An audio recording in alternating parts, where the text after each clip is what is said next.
Well, hi everybody. I'm Beatty and welcome again, my friends, to the Ask Beatty Show. And the theme of the show every single week is to try and encourage all of us to develop a we can work it out mindset, whether or not we're talking about our own individual issues or our issues in our relationships with significant others and family and friends and colleagues.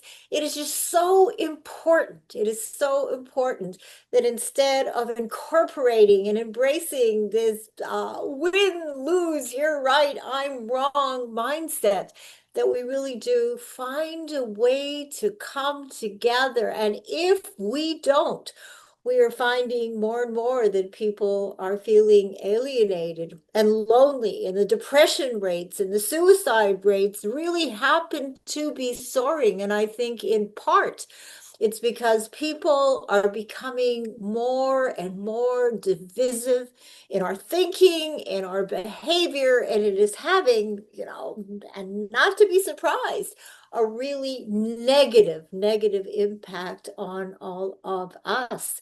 Well, for those of you who may be tuning in for the very first time and are wondering who is Speedy Cone Brados, well, I am a psychotherapist and a sex therapist. I am also the author of the groundbreaking book on relationships, For Better, for Worse, Forever. Discover the Path to Lasting Love. I am the advice columnist for Dan's Papers in the Hamptons and New York City and Palm Beach.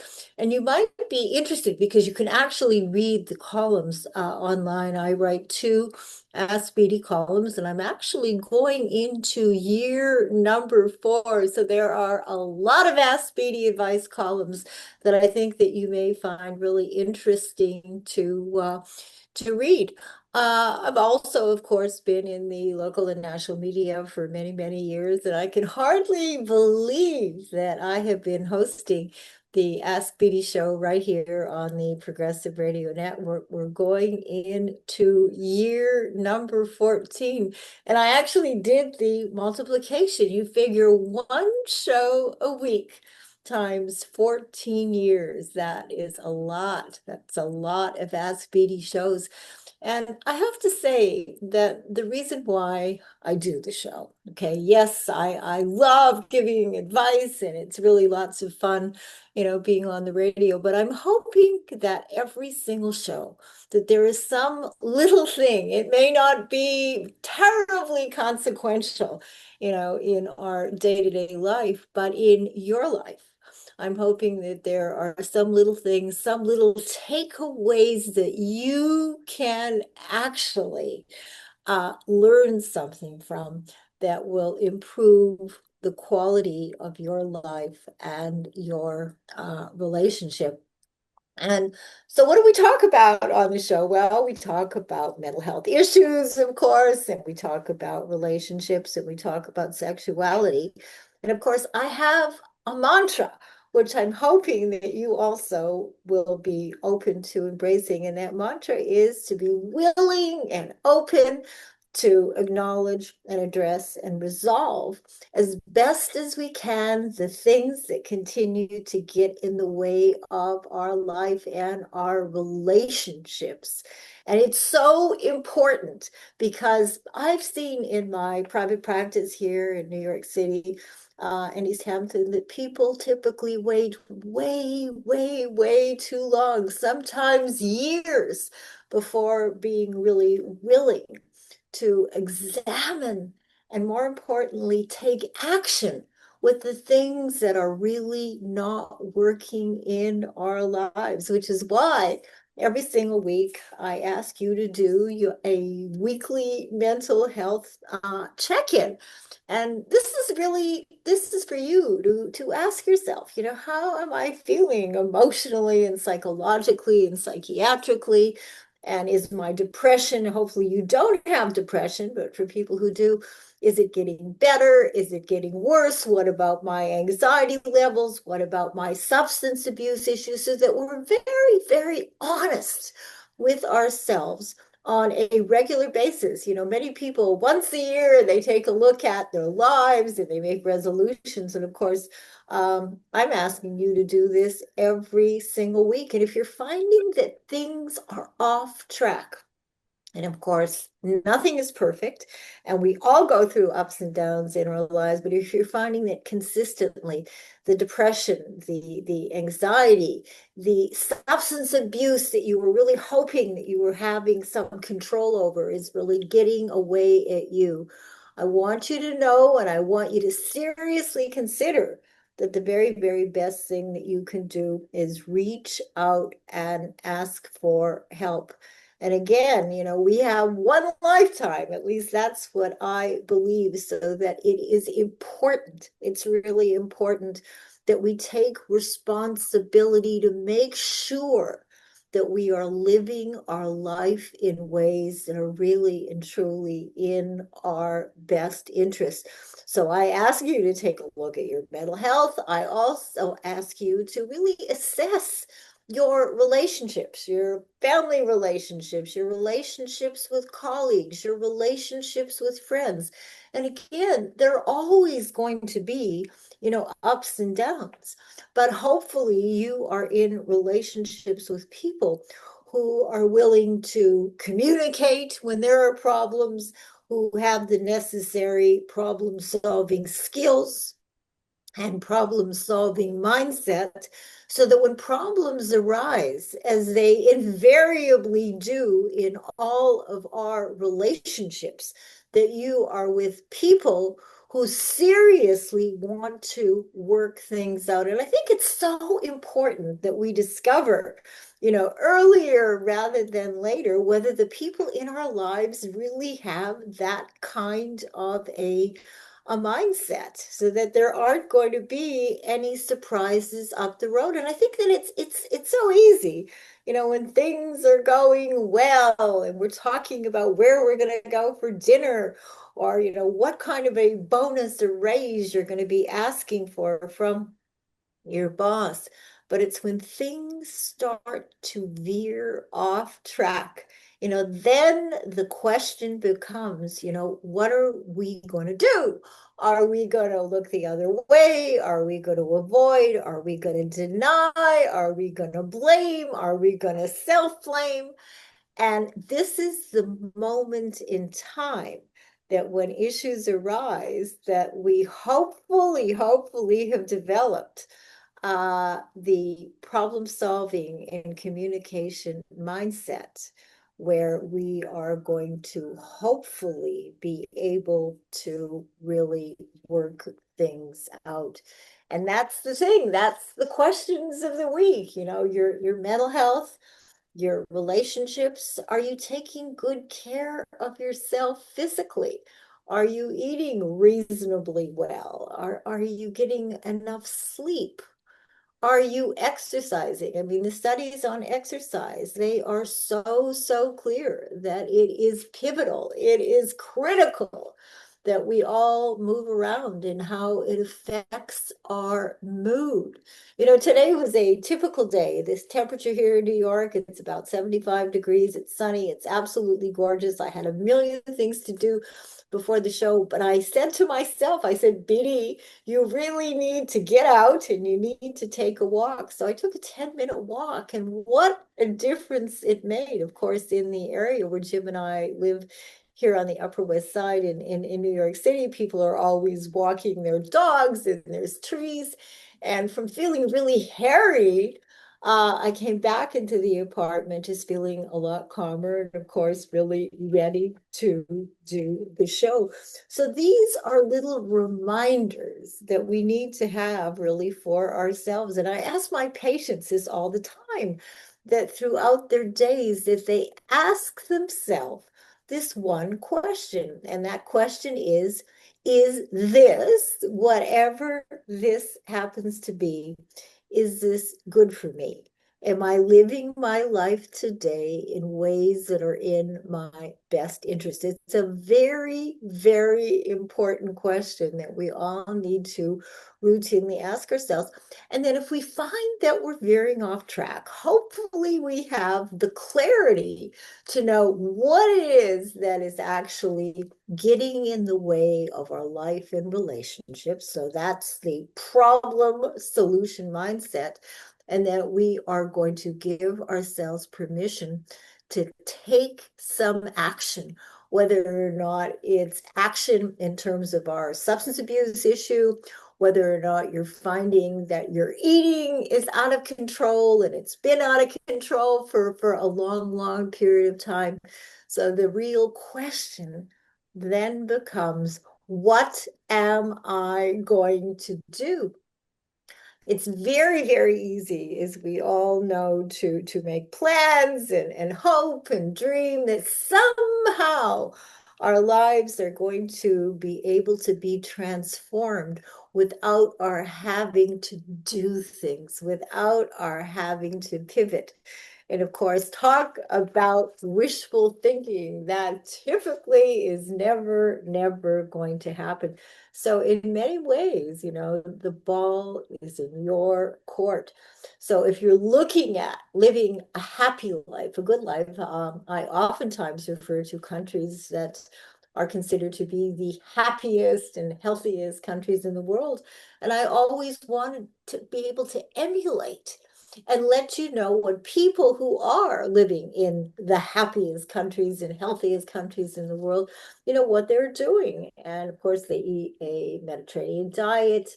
They make time for regular exercise. I mean, the exercise mantra is clear. We can no longer pretend that exercise is just something extra that we may do at some point in our life. I mean, it really does. It helps us physically and emotionally and psychologically and psychiatrically, and it helps our heart and it helps all the vital organs in our body, including our mood. And of course, the importance of regular socializing. And of course, you've probably heard me say over and over again, when I talk about socializing and I talk about friendships, I'm talking about zero toxicity, zero poison. And you probably heard me say that a little bit of poison is poison. So in examining how we're living and in examining our relationships, I'm not talking about conflict. I'm not talking about differences that is par for the course in all of our relationships. I'm talking about poison. And if you find that any or all, and hopefully there will be none of your relationships are toxic and poisonous, you know, then you're doing something right. But on the other hand, if you're finding that you're in a crazy roller coaster ride cycle of relationships with various different people, it's really incumbent upon you to give yourself permission to exit from poisonous relationships of all kinds, and that includes family relationships. And again, I'm all about problem solving. I'm all about we can work it out. But the reality, of course, is that we can't work things out on our own. And if you have people in your life who are saying, I am not interested in working out the problems with you, we really need to hear them, which is why in our getting to know people, in our getting to know and become familiarized with various different organizations, we need to be able to find out what their mindset is when it comes to communication and problem solving, because there are always red flags when things start to get off course. And if you're having to deal with people who look the other way and avoid and deny, or who will blame you for the problems in your relationships, whether or not we're talking about personal relationships or whether or not we're talking about professional relationships. Those are red flags, my friends, and we really, really do need to pay attention. Other things that we need to not only pay attention to, but that we need to incorporate into our life, of course, getting at least 8 hours a night of sleep, turning off our electronic devices. I was doing some research and discovered that the kids, the average number of hours that our young people are spending on their devices happens to be 9 hours a day. So you figure if you're sleeping 8 hours and if you're on your device for 9 hours, I mean, and you're in school, where hopefully most of the schools now are banning cell phones, you can see the kind of quality or lack of quality of life that many of these young people have. And again, trying things like positive visualization and listening to music. And, the other thing that I have found that has been so important for me is, reaching out and helping others. And in helping others, it really makes a difference in how we feel. You know what it's like, right? Where you've maybe helped somebody cross the street, or you've helped somebody in some small way and they have expressed appreciation. Doesn't that make you feel terrific? And I think that this is something that is really important for all of us, that we find the purpose, that we find the meaning in our lives over and above ourselves. One other thing that I want to mention before introducing my guest today, who is going to be my husband, Jim Bredos, who's a sociologist and criminologist. He's also the host of the Radical Imagination here on the Progressive Radio Network and on the MNN television. And he also has a television show in the Hamptons called Real Talk in the Hamptons. And it's really interesting for me to gain his perspective, not as a therapist, but as a sociologist and a criminologist, was able to look at things in a much more global way than most of us really tend to do. But before having him join me, again, I just want to reiterate the studies that are showing how exercise fights anxiety and depression. And I just want to read you something that decades of research have established. So these are not just opinions, okay?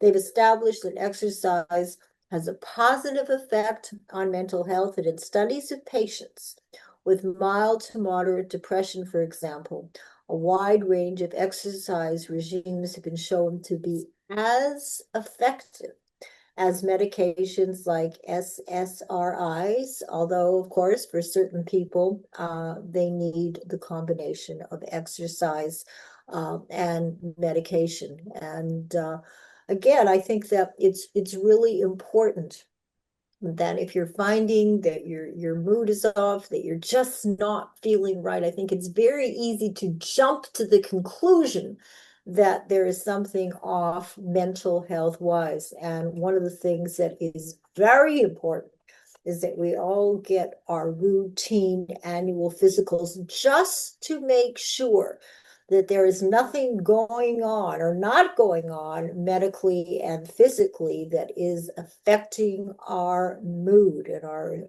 affecting our mood on a regular basis, which then is interfering with the quality of our life and the quality of our relationships. Well, again, I want to introduce my husband, Jim Bredos. Hello, hello. Just taking my seat. Yes, you're taking. Hello. Hi. Definitely Taking my seat. How are taking you? your seat. Very well, Good, very well. I good. think we're What's up? definitely moving. We're moving along. Good. And I wanted to Hmm. tell you about an article that I actually, read today Mhm. on estrangement. And the headline was this: I'm so at peace why breaking up with a parent is sometimes the right choice. And what I'm finding, Jim, is that there seems to be more and more and more support for cutoffs with families and parents rather than repair. And, we were talking about this, you and I, this morning. I mean, when you look back 20 or 25 years ago, do you think that people's mindset was more about we can work it out? Or do you think that this is just nothing new and that people typically don't have the emotional communication and problem solving skills and that they have always needed to be right and to have somebody wrong and it's always been about win-lose? I mean, do you think that there have been changes in the Well, last number of years? last number of years. I might be pretty naive about this. I really, honestly, have never heard about this debate growing up. I never heard about it. It never crossed my attention, estrangement. I always felt, well, you had your ins and outs with your parents and whatever grandparents, you just got angry and you left and you said goodbye. And then it wasn't the sort of thing that you're talking about today where evidently, the children and adults are estranged, as you say, and not and have given up hope of ever seeing each other again. And again, so you educate me about this. I'm not sure what groups are supporting this. Well, there are more and more therapists, there's more and more groups. I was reading this article this morning. You have people that are saying that this is Let me ask you before you even begin, did you also growing up, no, was it right? So it's the same no, thing. Did no, you use the term? Did you know? no, You may have no. gotten upset and you maybe and that's almost part of growing up. You rebel against your parents, you get upset, you get angry, or whatever, but not like this, right? People in the family, when I think about my late father as an example, who only maybe talked to his brothers a few times a year. But we didn't talk about estrangement. It wasn't because people hated each other. It wasn't because people didn't want to get together with each other. It was just the nature of those The relationships. term is The interesting. term, Estrangement. yes, it's a Where does very where, powerful term. it certainly connotates a what? That it's strange to be apart, or what does it connotate for you to use that term? Well, for me, it connotates a lot of sadness for people because the reality, everybody, is that 1 in 4 adults are estranged from at least one of their parents. 1 in 4 adults Yes. in America do not have contact Yes. at all now for a period of certain Could period. be, Right. could be for months, could Not be, contacting at could least be for one years. one. I had a woman on my show a couple of weeks ago who has had no contact with her mother for 20 years. The Mm, mother was alcoholic, was physically, emotionally abusive, and there right. are situations where yes, there shouldn't be the contact. I mean, definitely, especially when people have tried to work things out and you haven't had somebody to want to work things out with you. So I'm not saying that because one is family, that gives you carte blanche to put up with anything in your life because it happens to be a parent. But what I'm saying, when you're looking at 1 in 4, and some of the statistics, Jim, are even higher. I've heard one in 28%. And the fact is that there's going to be conflict in every single relationship that we have. But there's a sociologist, his name is Carl Pillemer. He conducted a survey in 2019 involving a nationally representative sample of almost 1,400 Americans aged 18 and older, whose demographics closely mirrored the United States population. So the data revealed no statistically significant differences in estrangement by race, by marital status, gender, educational level, and region where the respondents lived. And in the studies, he found that for parents, almost nothing, of course, is as painful as being estranged And he from found a also child. about 25% And Absolutely. how did he define estrangement? He said 18 and older. I mean, Where there is no contact. And in all no the contact. studies that I have read, the no contact could be months, the no contact could be years, but that there is no contact for a period of time. Is there some mutual agreement for No, no contact? not Or necessarily. not No, necessarily, or no. one says, do they even say, "Hey, I'm finished with you," Well, or they just disappear, they may, ghost them, or all all of these the things above, can but what happen, we're talking about right? is that the adult children Adults are. have initiated this no contact. So it hasn't come from the parents. It's come from the adult At a children. later age, in their Could be 18, could 18 be, or and 30s or you whatever. know, and over. And again, the idea of throwing away your family without at least trying, or I would say, throwing away your spouse, throwing away your friend, throwing around, away your colleague without trying to work things out. I mean, what a missed opportunity. Well, one of the first things that comes to mind here is to do a study on these adult children that have been estranged and ask them what is the reasons that they did this.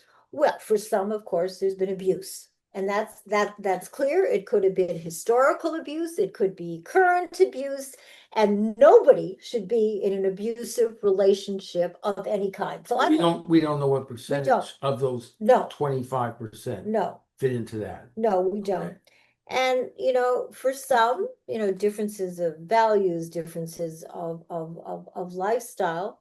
And I think that it would be a really important thing, as you say, Yeah. to ask these 25 or Sure. 28% why they decided to Take such a exit. drastic step. It's it's Absolutely. it's it's a very drastic step, and whether or not there was a desire to repair, Right. to work Right. things out. Right. Was there a statement saying, listen, I got to take a break from you, but I'm going to work things out. Yes. Give me some time. Da, da, Right, da, da, da. right.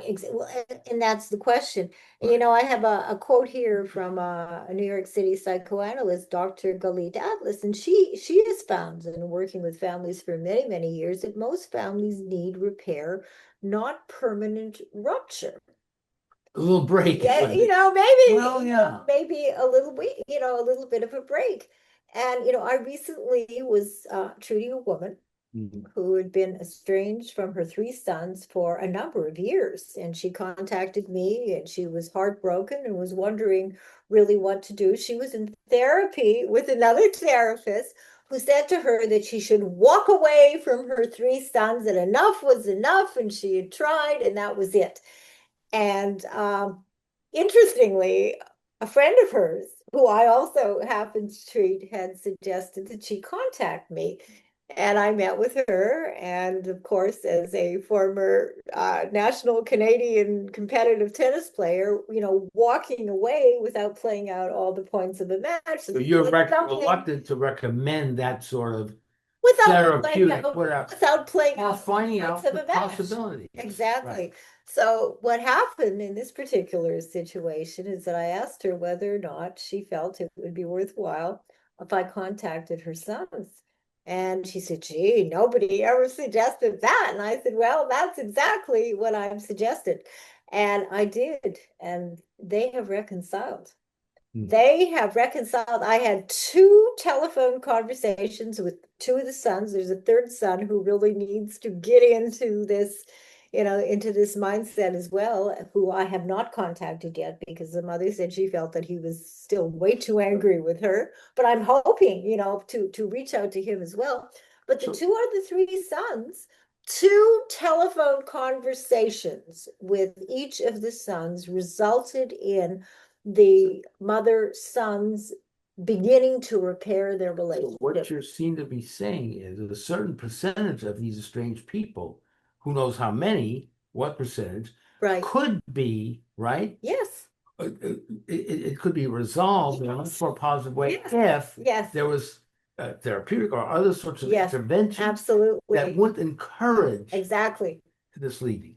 Exactly, exactly. And this is where, and I'm saying this to you, my friends who are listening right now, okay, that if you happen to be in this kind of an estranged situation, the very best thing that you can do is find yourself a family therapist Mm. who will be hopefully neutral and who will be able to help mediate the conflict rather than have a therapist like this woman's former therapist who basically gave up before she had even thought about trying to engage the sons. Not only gave up, but actually Yeah, she encouraged encouraged. She the encouraged. Absolutely, believing, absolutely. And pushing. there was a huge piece in the New York It's not Times. neutral anymore. No, not neutral at all. And there was a huge article in the opinion page of the New York Times many months ago where this so-called therapist absolutely encouraged cutoff. He had been cut off from his own family because of a variety of issues. So he became the champion where he was encouraging others to walk away from their families. Again, there are situations where you do definitely need to walk away, but how do you walk away without trying to I can't see? believe that this particular therapist you're talking about, or these groups you're talking about, really have the ear of the majority of other therapists, whether they're psychologists, social Well, work, clinical social workers, psychiatrists. I think they're probably, as you're pointing out from these articles, a growing group of them, but I don't think they really represent the mainstream thinking. well, this is Or where is it becoming more mainstream? I hope it's not becoming Right. more mainstream, but this is where, and I talk about this a lot, there can be potential dangers with individual psychotherapy. So that if you are seeing an individual who's having a lot of relationship issues, whether or not it's marital issues or whether or not it's family issues, and if you aren't able to get the other side of the story and hear the other side of the story, it is so easy. It is so easy to buy into a dynamic of half truths which can then permanently damage any possibility of we can work it out reconciliation. And this is where family therapy, where you have a therapist who actually knows something about family systems. Well, the only thing I would push back a little on that is in my own private therapy, not family. I had wonderful, wonderful, wise therapists who could see where I was being unfair, particularly in this You were case, my lucky. grandfather. Yeah, and he understood that without bringing them in. And he actually helped me understand what was going on and Okay. to reconcile. So it can be done, but I understand what you're saying. Family to bring the whole group in there, or a couple of the members who are having trouble, is so crucial. It's really critical because this former patient of mine, or she's I guess she still is a patient. This would not have happened at all had I not contacted the sons. I mean, they had been estranged for several years. As you're talking about this, just briefly, because in the news we're talking about possible peace and with Hamas, and Right. not the peace, but at least a ceasefire, and the the hostages being returned and so on. What they're talking about here is surrogates. They're not talking face to face. They haven't Okay. nearly got to that point, but surrogates. Yes. So surrogates who are speaking and easing, putting down the fire and vitriol as much as they can. Good. So that is something that can be done as well, too, Well, right? To bring people definitely, together. if the goal is to Right. bring people together, but as you and I have talked about, there just seems to be more and more, I don't know whether it's interest or resolve in all of this divisive thinking and behavior. you're onto something so profound, whether it's therapy, whether it's in our larger institutions. Right. We're living through a period of time where this is not really being encouraged, to put it It's mildly. not. No, it's the opposite. Right.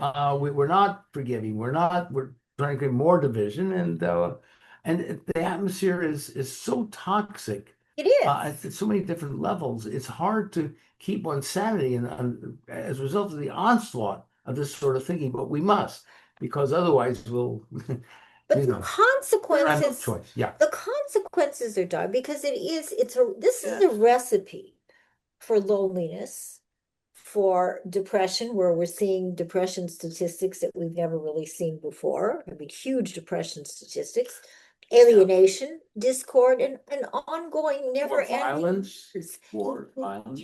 And it seems that this is what is being encouraged politically. Yeah. I mean, we don't hear about a mindset of win-win. We don't. It's I'm right, you're wrong, you're a Well, winner, look, I'm a loser. That's it. the government shut down, and then Exactly. there's no real Exactly. mediators going on here. Exactly. Mediation. That's what I'm thinking about years and years ago. I wish that my parents were alive, that I could ask them whether or not years and years ago, whether people communicated better. Maybe they didn't.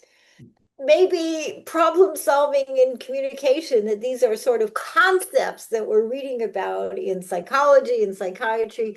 Maybe it's more recent, and maybe people never really I had think great communication and problem solving skills. in many cases they might have just stuck it out, Yes, and that's what was expected. I think I think it's a more recent phenomenon. I think so.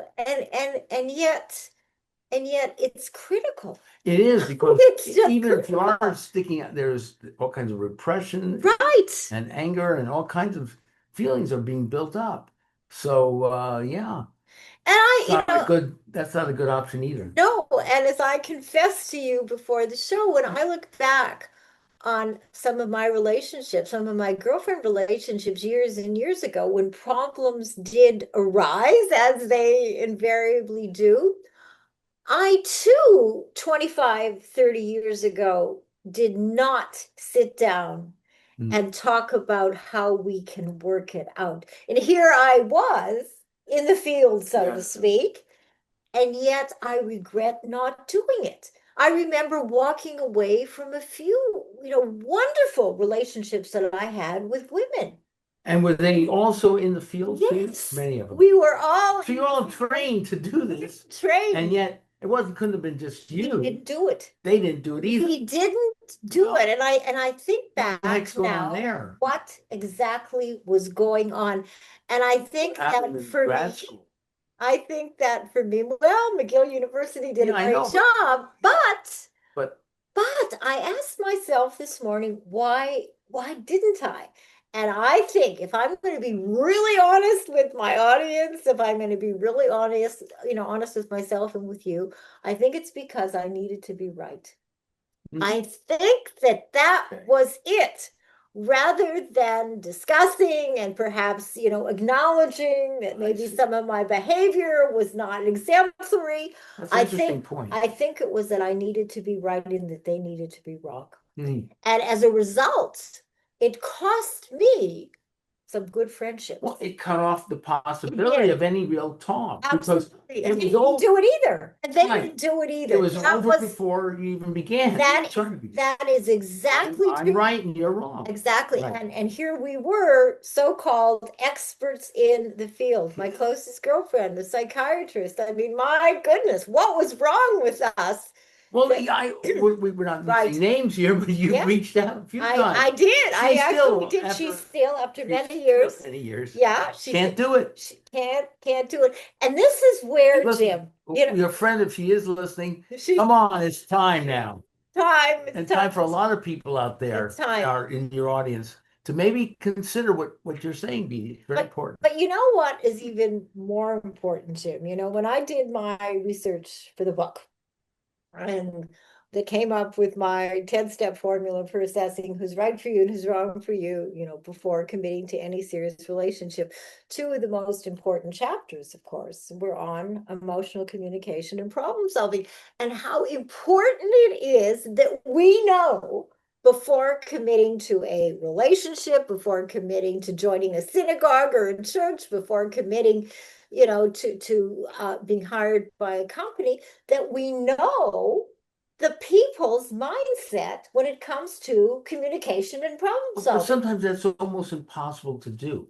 I don't think so. Well, if you're joining, I don't know, you say a church or synagogue, It takes time. company, It yeah, takes, but how are you going to yeah, evaluate that? Well, you can ask around and now this how is this boss or how is this maybe. rabbi or But certainly in our relationships, yeah, relate. Okay. which is why my research found that it takes about a year to, really get to know somebody, because we want to be able to go through, even though it's not fun, the ups and downs in the Yes. dynamics of a Yeah. relationship, to then to be able to see whether the person who we think we're madly in love with has the capability to communicate and problem solve. Not sexy, not romantic, Well, not well, actually, it lovey-dovey. can be, but no, the point it happens.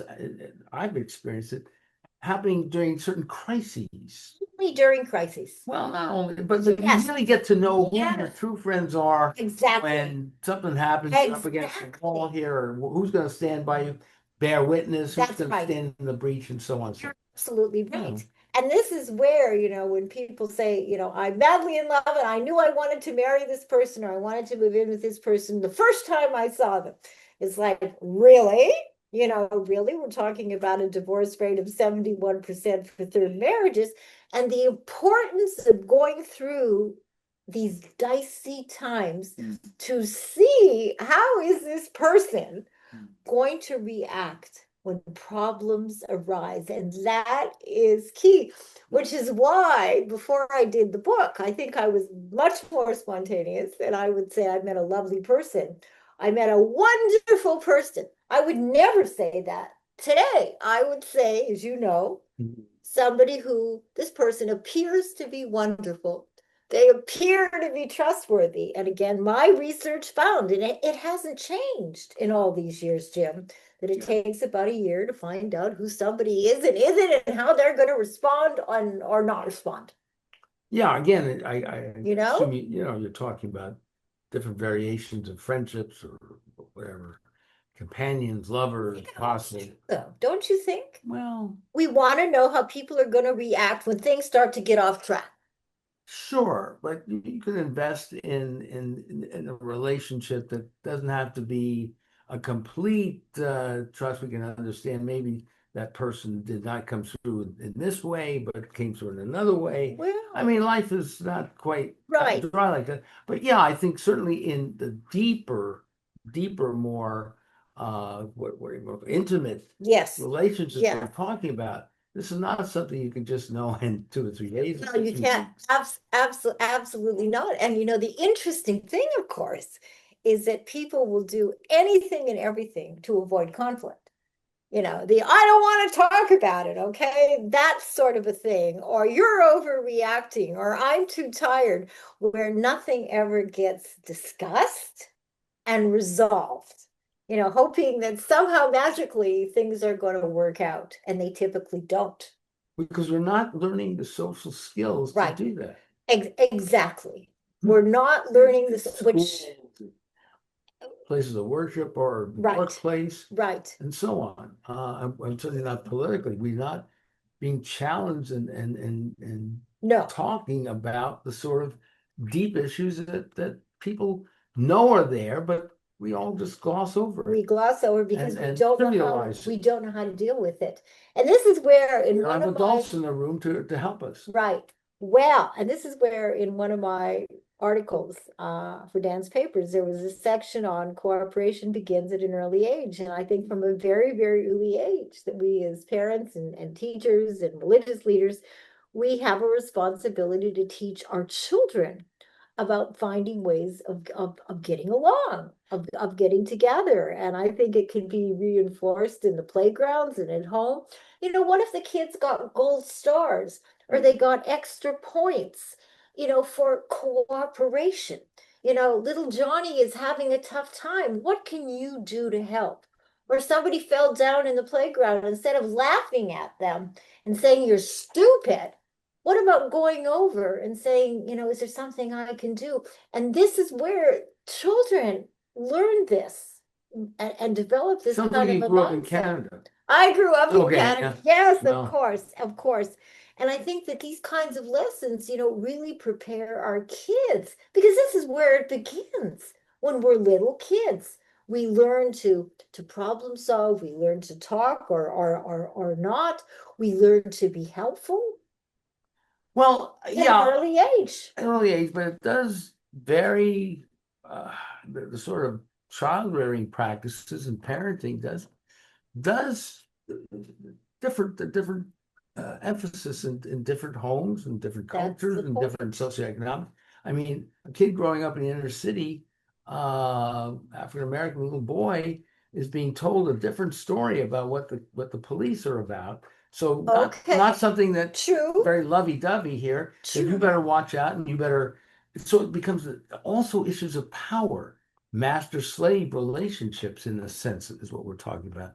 And so as long as you have that, there's going to be sort of this It's called, unequal, when there's such an unequal distribution of wealth and power, that plays havoc on our relationships but I and still cause, think, yeah, I still think that whether or not you grow up in the inner city or you grow up, sure. on a mansion, in a mansion on the water, little children can be taught, if the Sure. parents have the wherewithal, about the importance of cooperation, about the importance of win-win, I about the didn't mean to imply that cooperation of that doesn't occur in inner cities or right, working. No, it right. does, but there's also reality to life there that True. has to be also brought on. That's a nitty-gritty reality that one has to be aware of Well, it's true. I mean, to bring into this cooperation idea. well, and empathy. I'll never forget the day, and I know that I've told you this,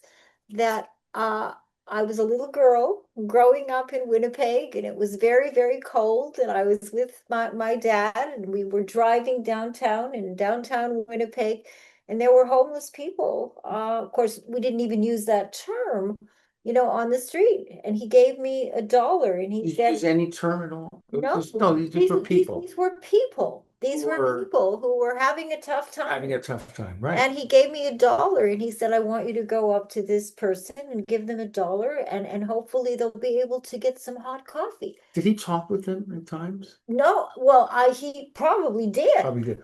Because that but would be the other interesting thing. Talk about empathy to actually, it's not just, although you're doing that too, it's important to give the dollar, but to ask, what's your name? How are well, you of course, doing? How are you yes, feeling yes, there? exactly, And make that exactly. connection instead Absolutely. of where we're killing them, where we're deporting, we had a politician who wants them all dead. I mean, Right. that's outrageous. But for me as a Okay. little girl, Yeah, for me, it right. was it was a A learning very, lesson. very powerful learning lesson, Right. that I was able to just give $1, but that I realized, and I was young, I was probably under 6 years of age at the time, that there was somebody who was cold, that there was somebody who could have maybe with that $1, bought himself something that would help. Maybe this person didn't eat. And I think that as parents, as religious leaders, I mean, these are things that the kids need to be aware of, Well, and what they can do and how we can help, rather than only thinking about me.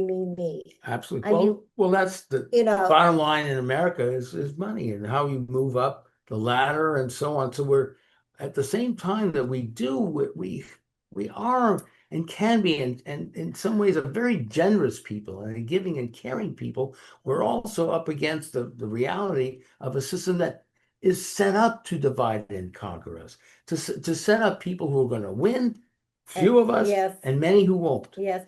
But you know what's really interesting? You talk about money, and people, who are listening now may not be aware of this particular study. No question, if you're not having to worry about money and how you're going to pay the rent, I mean, you're going to definitely be happier.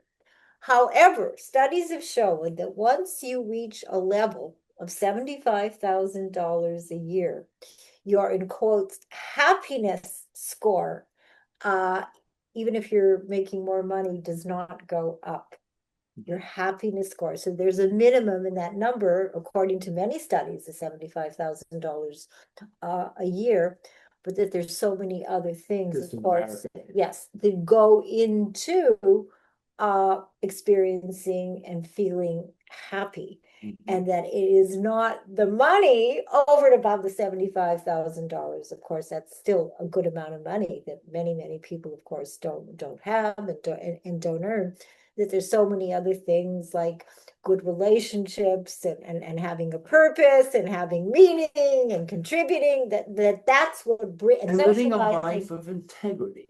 So you living a life peace of with integrity. oneself. Exactly. However, the slings and arrows of life Exactly. treat you. Exactly. Um, And don't you feel it's about finding the purpose, and not a purpose, but maybe multiple purposes and meanings that give us something other than ourselves to think about and wake up for in the morning. as Joseph Campbell would say, follow one's passion.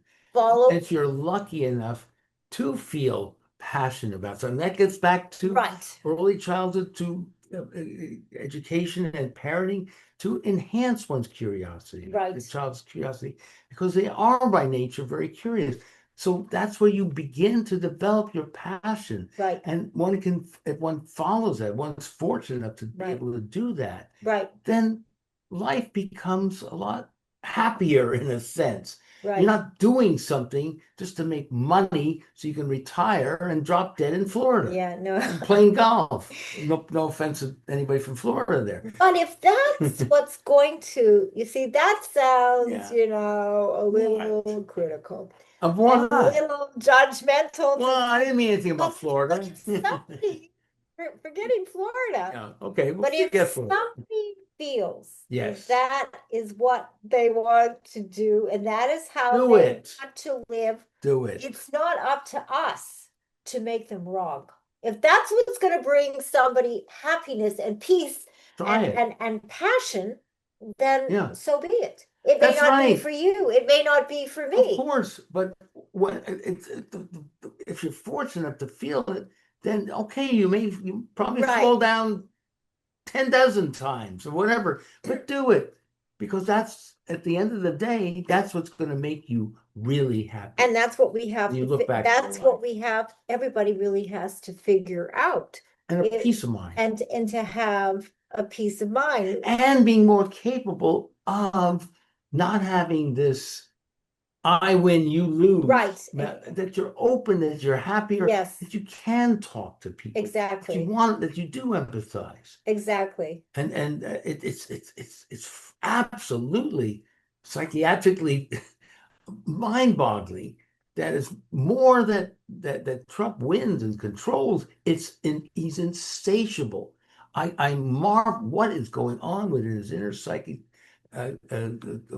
interactions there with himself that brings this out. Now it's not just him, but he's an extreme example of what a lot of people are feeling in this world and in this country. And so what you're talking about is something very different. Well, the country is very Not healthy. split, and you and I have talked about this, and I think he's having the time of his life. Okay. I don't think he's ever had a time in his life. I think it's rooted in the depths of his loneliness, his insecurities. I don't know if then he's covering it up and he's able to, but that's look, it's That's a not, whole other discussion. but And as it's a you, reflection of what you're talking about here too. How do we get people to open up, to be comfortable in their own shoes and be comfortable and empathize with others in this win-win thing as much as people possible? have to be taught. They really do. I mean, if you grow up in a home Yeah. where the only people who really uh talk about are are you. And if you don't have an opportunity to be educated, Yeah. to learn about, how people are suffering, and not only how people are suffering, but perhaps what little thing we might do to be able to help human suffering. If you don't have that sort of an environment, where are you supposed to learn? Couldn't agree with you more. And in schools as well, Jim. There's a lot of people who are suffering too, Right, exactly. who are trying their best to keep themselves That's right. above water, but Right. they too can learn to give of themselves Yes, and get back. 'Cause I think absolutely. you talked about that in other In the shows. giving, you In get the giving, so much more we all back. can. Yes, exactly.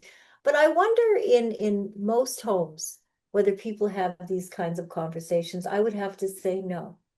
I did in my home. Yeah, it's impossible to generalize I about don't all homes. I don't think that this kind of conversation, the conversation about purpose, meaning, giving back, mental health, I don't think that most people have the opportunity within their own families and within their own structures to have these kinds of conversations. And we need to make it happen, which is why I've been such an advocate of the schools taking on more and more responsibility to engage the In case the students. families aren't doing it. It should be gotten somewhere. Right, The religious institutions are failing us, the political institutions, the economic. right, So right. the school, but that's under attack too now. That is And what is exactly, being presented, that is I exactly mean, true.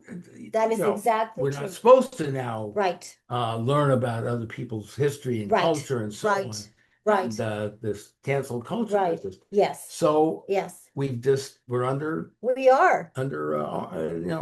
enormous pressure here We to are. find ways to do that. Not only are we under enormous pressure, it is 3:55 Wow. here in very beautiful Pressure of New time. York City.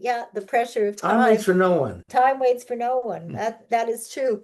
So listen, I want to thank you for Thank you. joining me as always, and Same I here. want to leave my listeners with my two weekly messages. Of course, the first is to be very mindful and very aware of living your life in ways that are really in your best interest, which does not mean at all not giving back, not caring for others, but to make sure that you are really on track and to ask yourself on a regular basis, is this, whatever this is this good for me? Really important to do. So I hope you commit to that. And of course, secondarily, as Jim and I have been talking, we all need to do a much, much, much, much better job in learning to care about others and learning to engage with others, in learning to be open to other people's perspective and values. And in doing so, we are going to become much, much, much better human beings. We'll be much more loving, we'll be much more understanding, and we will be able to be a part of making this world a much, much, much better and loving world. And those therapists you've been talking about too need to hear this Well, message. they should lose their license. Now They really think about what you're saying. which is Very a careful. whole other thing. Yes. Absolutely. And it's these kinds of conversations I think that really, really makes a difference. And this is why, I would love to be able to engage with my audience. Here we are. We've done a show. It's almost an hour, has come and gone. And I wonder the people who are listening, which I would love to hear from you. You can go to my beattycone.com website. You can send me emails or you can text.